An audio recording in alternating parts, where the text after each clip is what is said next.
সূৰ্যৰ বেলিটো মোৰ কাৰণে 10 বজাতহে ওলাইছে যেন অনুভৱ হৈছে। ৰাতিপুৱা উঠোতে বহুতে দেৰি হৈ গ'ল। উঠি পেলাই পটাপট চাহ পানী অকণ খাই ল'লোঁ। খাই লৈ মায়ে কৈ থৈ গ'ল যে আজি নামঘৰতে ভোজ আছে, ভোজটো খা যদি যাবি। মই বোলো ভালেই হ'ল দে, গাঁৱত বহুত দিন হ'ল ভোজেই খোৱা নাই, খাই আহোঁগৈ।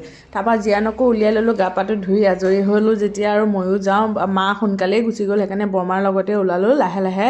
কাৰণ সোনকালে গ'লে পোৱালীয়ে গৈ তাত তাণ্ডৱ চলাই থাকিব পাৰেতো, সেইকাৰণে অকণ দেৰিকৈ ওলালোঁ।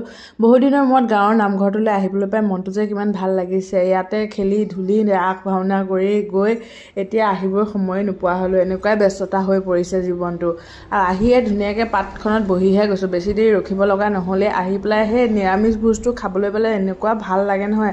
নামঘৰত দালি ভাতকেইটাই হওক কি যে টেষ্টি হয়, যোনে খাইছে সিহে অনুভৱ কৰিব পাৰিছে। জীয়ানক খুৱাবলৈ ভয় লাগিলে, ইমানেই জ্বলা দি বনাইছে ভাজিকণ, সি আৰু ভাজি দেখিলে ৰখিবই নোৱাৰে, সেইকাৰণে বোলো নোখোৱাওঁ, তাক লৈ যাওঁ। আৰু অহাৰ সময়ত এয়া লগত বান্ধৱী লৈ আহিছে। আজিলৈ ভিডিঅ'টো ইমানেই।